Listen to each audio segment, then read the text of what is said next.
Bem-vindo ao Dowercast, um produto da Dower Law Firm. Almejamos semear o conhecimento, somos atentos à atmosfera que nos envolve e é com esse foco que procuramos contribuir em áreas como direito, a sustentabilidade, transição digital, a inclusão ou o talento, comprometidos com o presente e com olhos postos nos desafios do futuro, identificamos oportunidades, criamos soluções juntos com a comunidade. Fique connosco. Bem-vindos ao 5º episódio do Dowercast. O meu nome é Catarina Silva Martins e hoje vamos estar à conversa com o Carlos José Batalhão e Ana Filipe Urbano, sócios da Dower Law Firm, Ricardo Barbosa Moreira e Raquel Soares Mendes, e vamos falar um pouco sobre contratação pública e os desafios da atualidade. Carlos, começo por ti. Em 2017, a Comissão Europeia lançou um desafio aos Estados-membros no sentido de profissionalizar a contratação pública, decorridos cerca de 8 anos sobre as recomendações no sentido de dotar os recursos e os meios das entidades. O que é que ainda falta fazer ou o que é que ainda é necessário fazer para o efeito? Eu diria quase tudo, ou tudo.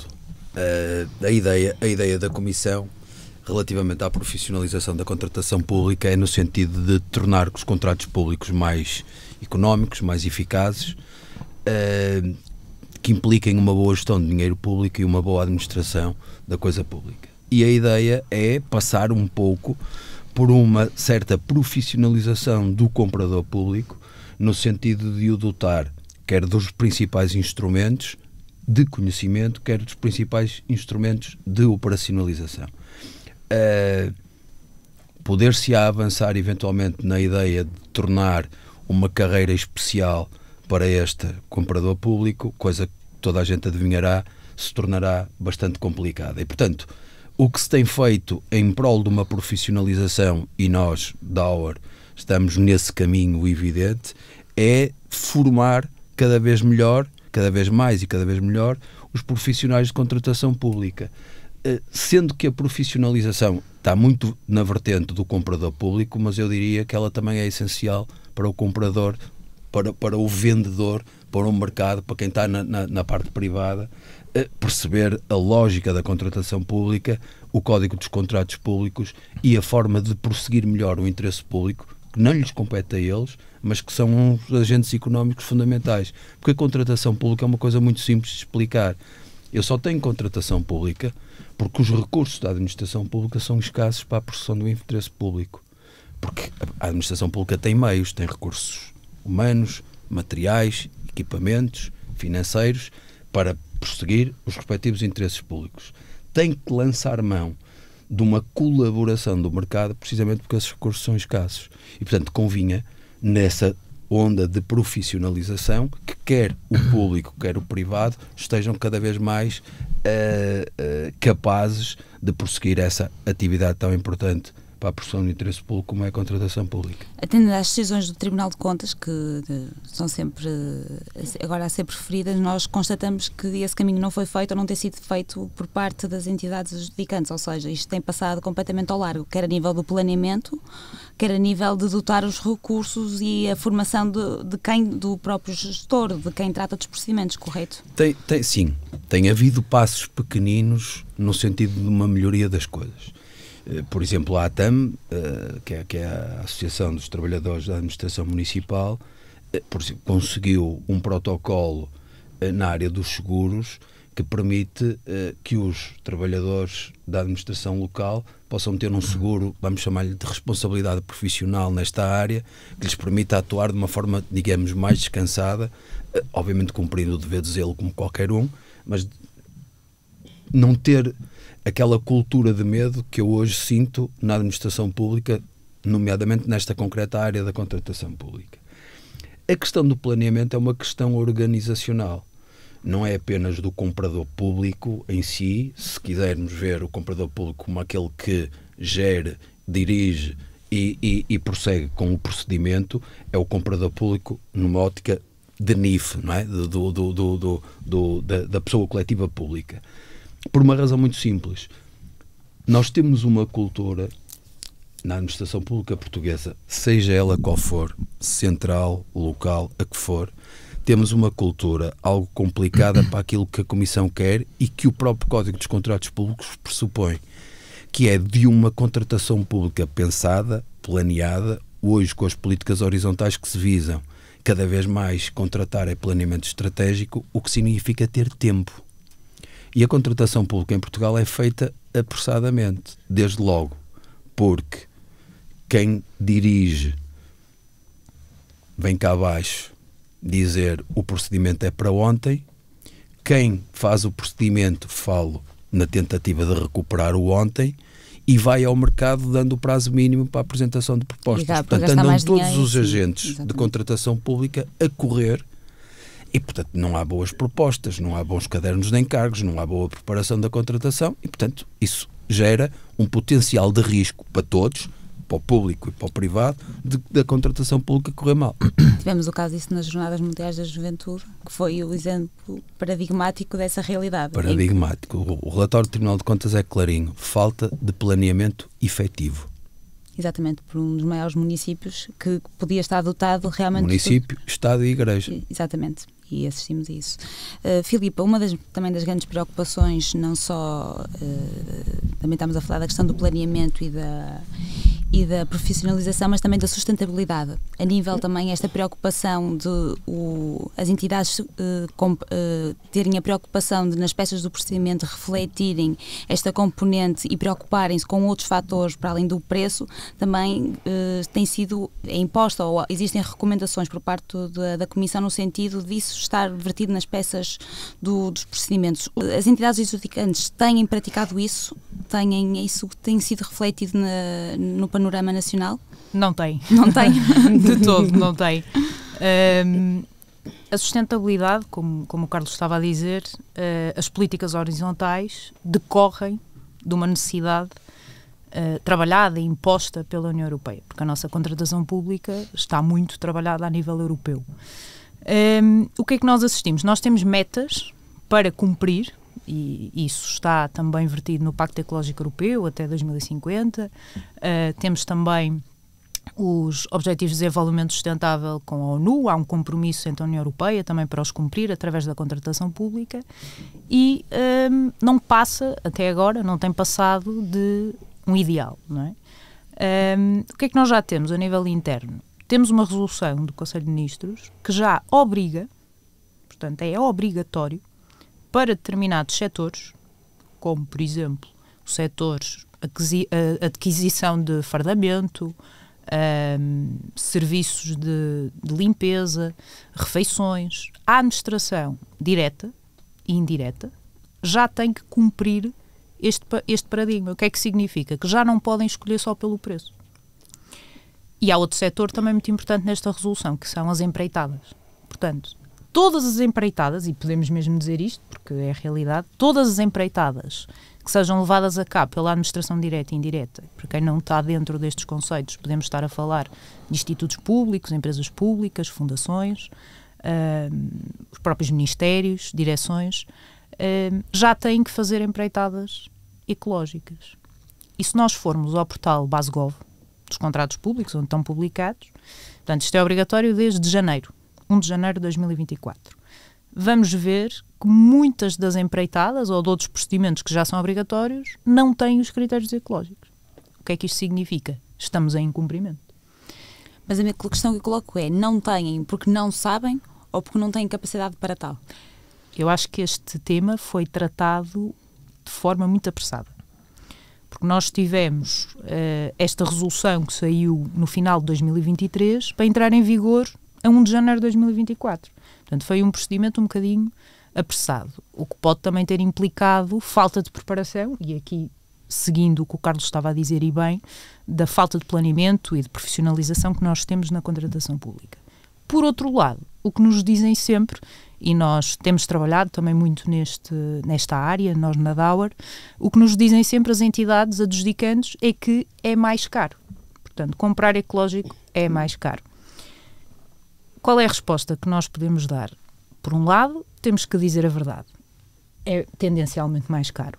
Por outro, sabemos que, a partir do momento em que o mercado dos contratos públicos, que também tem aqui uma parte significativa do nosso PIB, acaba por determinar, e o comprador público exige e diz que quer algo com critérios ecológicos, o mercado privado vai ter que se preparar. E, portanto, se a concorrência privada se gera, os preços vão ficar mais competitivos, não é? Porque isto faz todo sentido. Portanto, mas não vale a pena estarmos a discutir o indiscutível, é que é obrigatório. Portanto, temos que viver com este cenário. Já é obrigatório para este setor da administração pública. E agora, com a revisão das diretivas, que nós sabemos que está em um pacote para sair, vamos ver como é que esta matéria vai ficar, porque certamente vai ficar alargada a um maior número de entidades adjudicantes. Portanto, eu diria, temos que parar de negar e temos que trabalhar e pensar o que é que já podemos fazer. Se me permitem, penso que é importante introduzir aqui um tema para a navegação, pela importância que é óbvia que isto tem. Nós temos aqui quase uma imposição pelas entidades adjudicantes de um único critério monofator, que é o do preço mais baixo. E nós todos sabemos, pela vida privada, pela experiência comum que temos, que por vezes comprar barato sai caro. Aliás, tivemos recentemente na área da contratação pública um caso que infelizmente deu a morte de um bombeiro, que depois se discutiu a compra e o critério da compra e das especificações técnicas dos respectivos carros. É preciso que todos tenham a consciência, aquilo que a Filipa acabou de dizer é na vertente do preço. O preço não é a única vertente que deve ser tida em conta na contratação pública, porque o ganho ambiental, de qualidade de vida, de bem-estar das populações, faz parte da proteção do interesse público. E, portanto, ainda que se compre por um preço mais caro, o que se ganha ambientalmente, ecologicamente com a compra, faz com que a compra seja mais barata do que se pagando um preço mais barato em detrimento do ambiente. Toda a gente conhece as alterações climáticas e os problemas ambientais. E, portanto, isto é uma mudança de paradigma e isso é que é difícil fazer e não se faz por legislação. E esse é um problema grave. Aliás, o Código de Procedimento Administrativo teve esse problema, que é se mudar a prática administrativa alterando-se a lei, e aqui quer-se introduzir fatores ecológicos que eu acho que já estão no Código previstos, desde logo pelo princípio da sustentabilidade do artigo 1º A do Código. Não vamos estar aqui a aborrecer com artigos, naturalmente, mas faz parte já dos princípios de contratação pública. Mas que vieram a ser ignorados e que tinham sido ignorados. Porque a ideia é mudar o paradigma, e mudar o paradigma passa, na minha perspectiva, por aquilo que nós estávamos a falar há pouco. Enquanto não se meter na cabeça que é preciso planear contratação pública, ter tempo para contratar, para pensar bem as peças, enquanto não for assim, nós vamos pela parte mais fácil. Qual é a parte mais fácil para quem trabalha na administração pública, seja central, seja local, seja qual for, ao fazer um procedimento desta dimensão? Qualquer procedimento pré-contratual, até pela paranoia de desconfiança generalizada que paira sobre a contratação pública. A forma mais fácil de afastar tudo isto é ir pelo critério objetivo. Quem apresentar o preço mais baixo ganha. Exatamente. E este paradigma é que tem que ser alterado. Mas acho que também devemos também trazer para aqui outro ponto importante, que é, mesmo para aquelas entidades que não estão abrangidas pela resolução, mas como o Carlos estava a dizer e bem, o próprio Código dos Contratos Públicos já tem ali muito material para quem quiser trabalhar na sustentabilidade. Por exemplo, o caso das autarquias. Mas estes programas comunitários que nós assistimos, como o caso do PRR, muitas das vezes já exigiam que para as entidades públicas terem acesso tinham que cumprir critérios ecológicos. E nós assistimos a uma falta de preparação das entidades que nos diziam como é que eu agora vou fazer um caderno de encargos para uma empreitada com critérios ecológicos. E, portanto, até a União Europeia pensa global, não é? De forma global, e pensa a melhor forma também de introduzir estas obrigações é dizer que para ter acesso ao financiamento tem que cumprir. Exatamente, e tem que aprender a saber aplicar. Portanto, não é uma matéria desconhecida. Ou o caso do Fundo Ambiental, grande parte das entidades públicas também renovaram a frota apostando nas viaturas elétricas. Portanto, também há exemplos bons, já fizemos coisas boas na área da sustentabilidade, mas é preciso mais. Há pouca preparação e a verdade é que Portugal, nós temos um problema, é que Portugal não é todo, não é, nós temos os grandes municípios, mas também é aplicável às juntas de freguesia que muitas das vezes não têm um conhecimento, e temos um jurista que está manifestamente impreparado para ter conhecimento de uma realidade. Quando existe jurista. Quando existe jurista, por isso nós, e a verdade é essa, e não conseguimos também dissociar desta realidade que é inevitável. Raquel, agora mudando aqui um bocadinho e passando para as novas tecnologias e do impacto que a inteligência artificial tem hoje em dia e que nós também não conseguimos afastar também no âmbito da contratação pública. De que modo é que a inteligência artificial vai ter impacto na contratação pública? Bem, desde logo dizer que não conseguimos nem pretendemos afastar. Isto, como alguém em tempos me dizia, tens que te modernizar e, portanto, aderir a este tipo de ferramentas é sempre fundamental, porque ajuda na forma de exercer a nossa profissão e são sempre ferramentas que a comunidade precisa delas e por isso é que é sempre um tema tão quente, porque precisamos de instrumentos que potencializem a nossa forma de trabalhar. Isto é para todos os ramos e o ramo do direito e específico da contratação pública não é diferente. Qual é o problema hoje em dia da inteligência artificial, a meu ver, e a forma de resolver? É que a inteligência artificial e todas as plataformas de inteligência artificial trabalham com a informação que já está na web. E qual é o problema? Muitas das vezes existe boa informação, mas também existe muita contra-informação.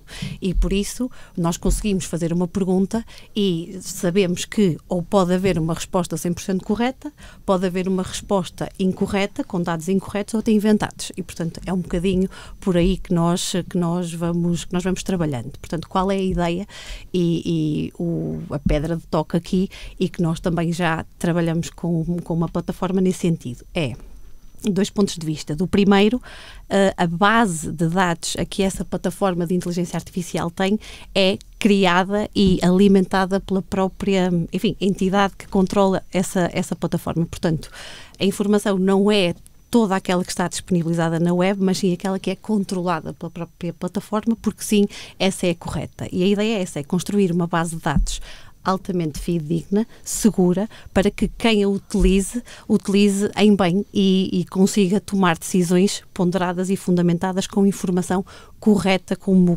fundamento.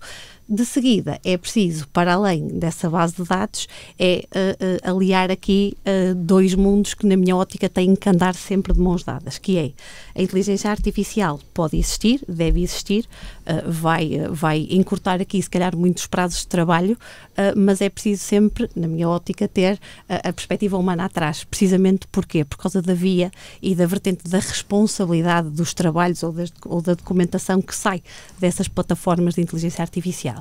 E, portanto, do lado da contratação pública, e tendo em conta a plataforma com quem nós já trabalhamos, a ideia é esta. Nós já temos uma base de dados fidedigna que utilizamos e, a partir do momento em que as pessoas utilizam essa plataforma de inteligência artificial, ela tem uma fase inicial de triagem, e é aí que a inteligência artificial atua, e a partir do momento em que os problemas aparecem, eles são triados por via também de complexidade e por via até de escolha do próprio utilizador da plataforma, e nos temas mais complexos, ou então, pela proatividade que utiliza a plataforma, de vir das respostas serem dadas precisamente por serviços jurídicos, por quem tem conhecimentos técnicos da matéria e se responsabiliza efetivamente pela informação que dá. E é aí, da minha ótica, a pedra de toque, que é tem que haver uma responsabilidade de todo o trabalho que sai e que é produzido pelas plataformas de inteligência artificial. E é um bocadinho nessa perspectiva que nós atuamos. Porquê? Porque a plataforma existe, ela chega, a quem quer chegar a ela também, e todo o trabalho tem uma densidade técnica por trás que lhe dá fiabilidade e que lhe dá aplicabilidade no caso concreto e cumprimento de toda a legislação aplicável, obviamente. Do ponto de vista, isto é uma pergunta para apelar ao teu sentido crítico, também no ponto de vista, vamos imaginar, da execução, por exemplo, do contrato, sim, a inteligência artificial pode ter um papel muito importante, vamos imaginar, em auxiliar o gestor do contrato. por exemplo? Certo, esse é um dos grandes pontos em que a inteligência artificial pode usar. Porquê? Pode criar mecanismos, lá está, para medir os parâmetros de qualidade do trabalho que é prestado, medir os prazos em que essa prestação contratual tem que ser cumprida, tem que ser executada. Portanto, nós conseguimos criar ferramentas por via das plataformas de inteligência artificial para economizar e potencializar o nosso trabalho. O gestor do contrato é uma das grandes vertentes, e a execução contratual anda sempre na ordem do dia, o papel do gestor do contrato anda sempre na ordem do dia, como dizia aqui o Carlos, portanto, quer queiras, quer não queiras, tens que ser bombeiro voluntário, é um bocadinho aqui o gestor do contrato, ou seja, uma das primeiras perguntas que me fazem quando falo deste tema é até que ponto é que eu posso recusar ser gestor do contrato, e a resposta é não, é uma diretiva que vem do superior hierárquico que tem que ser cumprida, e portanto, havendo ferramentas que ajudem, que auxiliem os gestores do contrato a exercer a sua função, tanto melhor. E a inteligência artificial pode perfeitamente ser uma delas. Agora, lá está, é preciso sempre haver uma rede humana com conhecimentos técnicos por trás, precisamente para dar responsabilidade, dar fiabilidade ao trabalho que é feito.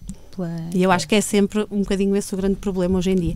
Deixem-me dizer uma coisa que é importante e que extravasa o âmbito da contratação pública. O princípio da administração eletrónica do artigo 14 do CPA já diz muita coisa. Portanto, nós vamos ter que nos habituar a estes instrumentos de trabalho na área eletrónica, lato sensu, e essas alterações ao CPA de 2023 têm esta importância que a Raquel está a acabar de explicar. É que nós não temos apenas instrumentos de ajuda no exercício das funções, temos inclusivamente já a previsão no artigo 62 do CPA da própria, permitam-me dizer assim, da própria máquina emitir atos administrativos, chamados atos administrativos automatizados, e portanto quem é que é o autor? Quem é que é o autor? Não é a máquina, não é? Mas na verdadeira acessão da palavra foi a máquina. E portanto, essa possibilidade de nós introduzirmos cada vez mais estes instrumentos moderníssimos na área da administração pública, da contratação pública, veio para ficar, e portanto não vale a pena, como há bocado estávamos a falar da sustentabilidade, etc., não vale a pena estar a achar que nós vamos empurrar o vento com a mão. Não vale a pena. Vieram para ficar, obviamente com uma importância brutal de controle por parte do humano, e sobretudo na área técnica. Aliás, o artigo 62 do CPA, ao prever essa possibilidade, não está a afastar nem de longe nem de perto os princípios gerais da atividade administrativa e, portanto, o controle que tem que haver sobre a própria máquina no exercício dessa automatização de atos administrativos. Agora, isto são instrumentos que vieram para ficar e que vêm e que as pessoas têm que perceber que são instrumentos que vêm ajudar. Podem ser valiosos. Exatamente. E ajudar as entidades a ganhar muito tempo e dinheiro. Não é? Porque muitas das vezes o gestor do contrato, muitas vezes por não ter competência técnica, por não estar capacitado, por não ter conhecimentos, não é? A inteligência artificial consegue... Ou por gerir 30 contratos ao mesmo tempo. Ou por gerir 30 contratos, não é? A própria máquina, por assim dizer, consegue auxiliá-lo, e tempo é dinheiro, e aqui eu acho que é inevitável que a inteligência artificial consegue comatar uma falha que existia... E se me permitem só também dar nota que até podemos estar a falar de coisas mais simples, que nós sabemos que no dia-a-dia muitas das vezes há tarefas repetitivas até para fazer cadernos de encargos, programas de concurso, convites, não é? Nas peças do procedimento. Análise de propostas, por exemplo. Aí já é um bocadinho mais avançado. Planos não é? de trabalho, vamos imaginar. Por exemplo, mas as próprias peças do procedimento, às vezes as entidades perdem muito tempo, não é? São tarefas repetitivas que podem ser... aqui claro, ajudadas. Depois também temos um problema que é do ponto de vista, não é, das desvantagens da inteligência artificial que deixam de ser utilizadas, não vão ser necessários tantos meios humanos, não é, para a realização de tantas tarefas, não é? Essas tarefas também já não nos dizem muito, não é? Perdemos todos muito tempo, não há grande ganho. Podemos pensar em novas coisas. Exatamente. É por isso que cá estamos, não é? Sim. É isso. A ideia aqui, e acho que é sempre a ideia principal, é a inteligência artificial é uma ferramenta que veio para ficar, como diz o Carlos, tem uma potencialidade enorme, só temos é que controlar também o potencial dano que dela pode correr, porque, enfim, há tanto dano quanto os computadores que estão ligados à internet, à web, a buscar aquele tipo de informação. Depende depois da informação que lá chega. Portanto, tem que haver aqui uma triagem na perspectiva da qualidade e do rigor técnico dessa informação e trabalhá-la nesse sentido. Portanto, é um bocadinho por aí que nós vamos desenvolvendo também os nossos procedimentos com a plataforma e, portanto, a ideia é ficar e continuar a desenvolver o trabalho nesse sentido. E teremos de nos habituar, sem dúvida nenhuma, à inteligência artificial. Ricardo, a Lei 30/2021 entrou em vigor há algum tempo e estabeleceu as medidas especiais de contratação pública. Tu trabalhas muito com processos judiciais relacionados com a execução de fundos, de projetos relacionados com fundos comunitários.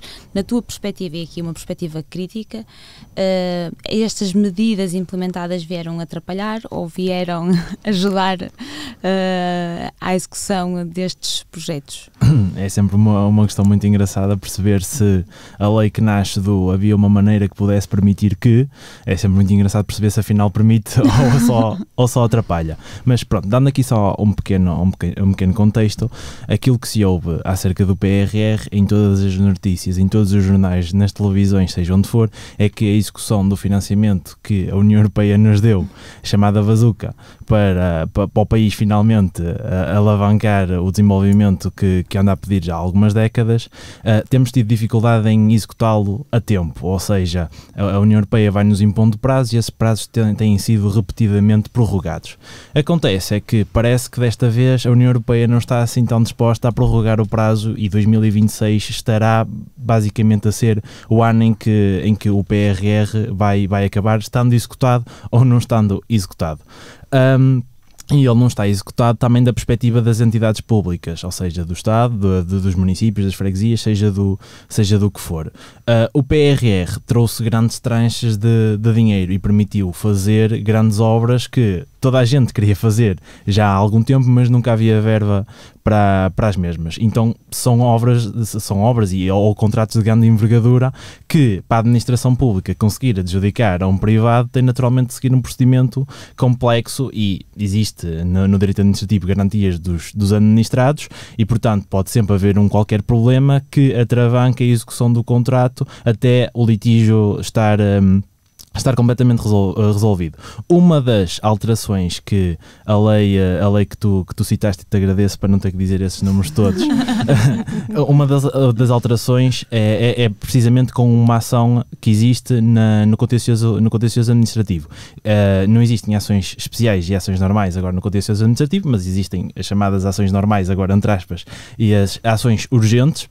Uma dessas ações urgentes prende-se precisamente com a impugnação de concursos públicos, sendo que nos concursos com publicidade internacional, ou seja, não apenas com publicação no Diário da República, mas no Jornal Oficial da União Europeia, existe um incidente, antes de mais, um efeito suspensivo, ou seja, se o privado impugna um concurso, o contrato que viria a ser celebrado desse concurso não pode ser executado até que o litígio em tribunal esteja resolvido. O regime que existia de antes era que a entidade pública podia pedir o levantamento desse efeito e ficaria a cargo do tribunal decidir se ele seria levantado ou não. Agora, relativamente aos contratos que sejam financiados por PRR, mas financiados comunitariamente, ou seja, por qualquer tipo de fundos, porque a lei não distingue nesse aspecto, será a prova que terá que ser feita pelas entidades públicas. Será mais sumária, basta apenas alegar o risco de financiamento e o levantamento do efeito suspensivo ocorre ainda que provisoriamente e ainda que o incidente em si do levantamento do efeito suspensivo tenha outras entropias e outras vicissitudes mais à frente que podem ser enganadoras. Ou seja, na prática o particular, a entidade vê sempre o o incidente...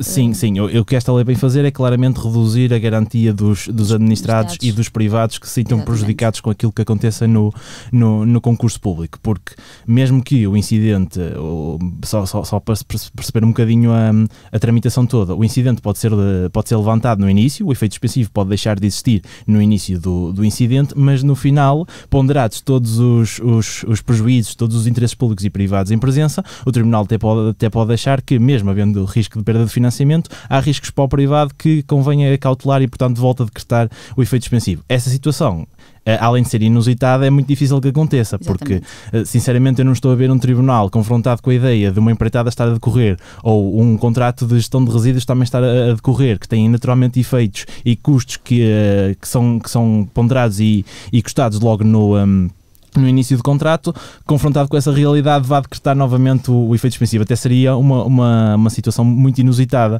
O município dar início a uma empreitada, tendo um despacho do tribunal e depois, passado cerca de um mês, fechar tudo, porque afinal já não se podia fazer empreitada por causa do tribunal ter, entre aspas, mudado a sua opinião. Sim, esta é uma das alterações que foi feita, mas não é apenas a última. Não sei se tinhas alguma... Mas a propósito também da execução, falamos também de uma das medidas mais badaladas foi a propósito da fiscalização especial aos contratos, ou seja, a questão de as entidades poderem executar ou seja, contratos que à partida estariam dependentes do visto de fiscalização prévia do Tribunal de Contas, deixarem de estar e das entidades poderem executar até materialmente o contrato, não obstante não terem o visto do Tribunal de Contas.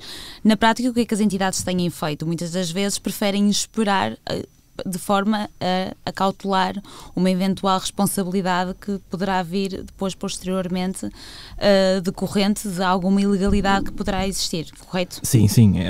Até porque o Tribunal de Contas tem um prazo de 30 dias, não é? Ou seja, o prazo que eles têm para preferir aquele visto é o prazo de 30 dias. Ou seja, sempre é um prazo prorrogável, sempre que eles peçam esclarecimentos à entidade adjudicante. Mas sim, eu até agora estive a falar de uma das alterações que é no campo judicial. No campo administrativo, só para também dar aqui um pequeno contexto, os contratos que acima dos 950 mil euros só têm eficácia, as entidades adjudicantes como os municípios só os podem começar a executar assim que o Tribunal de Contas dê o chamado visto, que é basicamente um carimbo a dizer que está tudo em conformidade com a lei, siga para vir como costumamos dizer. Está tudo por agora, não é? Está tudo por agora, sim. Por agora. Parece-me que está tudo bem, podem. Sim. Por agora. O que acontece nos contratos financiados pelo PRR, mas não só, por qualquer tipo de financiamento comunitário, que tenham o valor superior a 950 mil euros podem começar a ser executados sem o Tribunal de Contas dar o visto. Ele poderá ser dado mais à frente e aquilo que acontecerá é, estando tudo em conformidade, nada acontece e toda a gente fica feliz. Não estando as coisas em conformidade, depois o Tribunal de Contas remete para a chamada fiscalização sucessiva e concomitante, que era aquilo que a Filipa estava a dizer, é que o facto do Tribunal de Contas dizer que está tudo bem no início não significa depois que vá dizer que estava tudo bem afinal. Portanto, é só para verem muitas vezes o sufoco com que as entidades públicas trabalham no seu dia-a-dia. O que tem acontecido com as entidades públicas é fazer o seguinte raciocínio, que é: então, se calhar eu espero pelo visto do Tribunal de Contas para poder executar o contrato. Quase que a fazer uma interpretação contra a lei, visto que a lei atribuiu a palavra pode. Portanto, se eu posso executar, eu não tenho, e portanto vou esperar pelo visto do Tribunal de Contas. Mas já temos também a opinião do Tribunal de Contas sobre isso, não é? Sim. Nesse sentido. Sim. O que é que o Tribunal de Contas diz? Diz que isto é possível, tenha que haver uma cláusula condicional no contrato a prever exatamente isso. O que é que eu não posso deixar de dizer é que, claramente, que essa é a forma mais segura de fazer as coisas. Mas imaginando que não há tempo, efetivamente, de esperar pelo visto do Tribunal de Contas para executar o financiamento comunitário no prazo que ele foi contratualmente estipulado com o organismo do financiamento, eu penso que, pela gestão do público, do interesse público, pela capacidade e pela responsabilidade da decisão, um decisor público não pode naturalmente aguardar pelo visto do Tribunal de Contas, correndo o risco de não executar o financiamento. Portanto, sim, esta é uma das alterações também. Sim, mas vamos por partes, que é importante, para que toda a gente perceba. Nós vivemos, o Ricardo disse bem, nós temos décadas de fundos europeus e continuamos na cauda da Europa. E, portanto, a ideia é de que o PRR será a última salvação do retângulo à beira-mar plantado. E, portanto, isto juntou-se politicamente a vontade a vários níveis de executar de facto o PRR. E, portanto, passou a ser o interesse público número 1 a executar o PRR, que era a proposta de lei. E isto é importante, o Ricardo salientou, que este regime é para todos os fundos europeus. E é. Ou seja, é para todos os contratos que são financiados por fundos comunitários. A proposta de lei não era essa. Era para os contratos financiados pelo PRR. Fica já para o futuro, para os que aí Portanto, vêm. alargou completamente o âmbito da coisa. Exatamente. E isto tens, não temos tempo para isto naturalmente, isto tens com a diretiva de recursos e com as garantias dos administrados, dos contraentes privados, dos co-contratantes, face à administração pública. Como o Ricardo explicou, no CPTA, no Código de Processos Disciplinares Administrativos, nós temos de facto um efeito suspensivo automático previsto para os contratos que o Ricardo falou, cujos concursos são publicados no Jornal Oficial da União Europeia, o que obriga a uma, pasme-se, celeridade da atuação do contratante, do interessado, em, no prazo de 10 dias, ir a tribunal impugnar a ação, impugnar o ato de adjudicação. Isto já funcionava. O que é que o legislador sentiu necessidade? Sentiu necessidade precisamente de acautelar a execução imediata dos contratos financiados por fundos europeus e engendrou uma espécie, a Ricardo Araújo Pereira, uma espécie de fiscalização prévia, que é muito mais concomitante do que prévia. E o Ricardo já explicou as vicissitudes disto. Obviamente, e nós na DAUER fizemos, como se recordam, uma conferência sobre isto, em que ficou claro que às tantas o mais cauteloso será de facto continuar a esperar pelo visto prévio do Tribunal de Contas. E é interessante perceber a posição do Tribunal de Contas, quer antes, quer depois da lei. Antes foi no sentido de ser contra a lei. Sim, eles até dizem no relatório que não é pelos 30 dias que não há atrasos por causa do Tribunal de Contas. Sim, e agora, como todos sabemos, o Tribunal de Contas vem dizer que de facto, atendendo até ao princípio da boa administração e tal, mais vale cautelar. Mais valia esperar. Sim. E portanto acaba por ser, ao nível dos princípios e do comportamento do próprio Tribunal de Contas, acaba por ser eventualmente uma lei que acaba por ser letra morta. Não o será seguramente, porque há muitas entidades que vão serão avançar, obrigadas, sob pena de perder, que podem, e sob pena de perder o financiamento. E, portanto, aqui é um juízo de proporcionalidade, é colocar na balança se a perda do financiamento não pesará muito mais do que uma eventual responsabilidade sancionatória. E aí voltamos ao tema do planeamento do Carlos, que é óbvio. Se não tiver, e andamos sempre às voltas nisto, que é se não tivermos ou se não quisermos estar a fazer contas e a ponderar se esperamos ou não esperamos pelo Tribunal de Contas, se calhar se já tivermos planeado mais cedo, temos tempo para executar aquele contrato e não temos que estar dependentes disso. Portanto, voltamos ao planeamento. Sim. E o próprio planeamento influencia depois na conformação das peças do procedimento, que depois vai influenciar na própria execução do contrato. Quer dizer que, enfim, nós bem sabemos que muitas das vezes o Tribunal de Contas tem os 30 dias, é certo, mas como disse bem o Ricardo, é interrompido pelos sucessivos pedidos de esclarecimentos, claro, que depois são solicitados às entidades adjudicantes. E todos nós lidamos com essa realidade. E há sempre perguntas que são quase chapa 5 a cada tipo de procedimento, e depois pedem documentos que eventualmente já foram lá no meio do processo instrutório. Mas eu percebo o argumento do Tribunal de Contas, que é o que demora não é aqui o processo no Tribunal de Contas, é se tivessem vindo mais cedo, não é? É o problema do planeamento. Pois vocês não teriam aqui à espera... com o contrato melhor conformado, daí que o planeamento... Portanto, de facto, o argumento do Tribunal de Contas faz sentido. Realmente não é lá que demora, não é? Demora também é um trâmite, mas não é só lá. Sim, mas lá está, essa questão do planeamento é que não é um planeamento só em termos de tempo, é em termos também de qualidade daquilo que se vai fazer. Quanto melhor as peças forem, menos há menos probabilidade de haver dúvidas e de haver litígio. Sim, se as peças forem bem preparadas... Então aí depois os esclarecimentos também podem ser um bocadinho... Mas para terminar, era importante que toda a gente percebesse que nós vivemos uma era, que eu costumo dizer que é uma era do direito administrativo moderno, que era precisamente de planeamento. E não é na contratação pública, é nos procedimentos administrativos.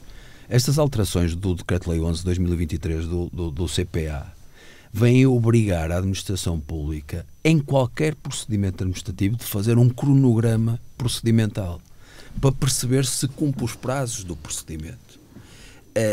O CPA, por exemplo, o legislador agora retirou várias suspensões do procedimento previstas na lei. Exatamente. Ou eram apenas na prática não previstas na lei, portanto já eram ilegais, mas não interessa, mas na prática isto acontecia, e o legislador retirou-as todas e obriga desde o início o diretor do procedimento a pensar o procedimento em termos de lógica procedimental de cumprimento daquilo que é a decisão legal justa e em prazo razoável, não é? Aquela paranoia do legislador. Isto acontece em todos os procedimentos administrativos, está na Bíblia comum do procedimento administrativo. E, portanto, é aquilo que nós falávamos há pouco. Isto é uma mudança de paradigma. Nós temos que, de uma vez por todas, mudar o chip. E mudar o chip é no sentido de planear. Aliás, há 2 artigos do CCP, do Código dos Contratos Públicos, que praticamente ninguém conhece e que permite até a redução de prazos procedimentais. Só que implica o planeamento, que é os anúncios pré-indicativos ao mercado. Ok. Nunca vi. Nunca os vi. Exato. Mas está lá, artigo 34 e 35 Há uma do CCP. possibilidade, a aplicabilidade é outra coisa. Portanto, meus amigos, passa por planear e fazer bom planeamento da atividade administrativa. Ana, Carlos, Ricardo e Raquel, muito obrigada a todos. Obrigada.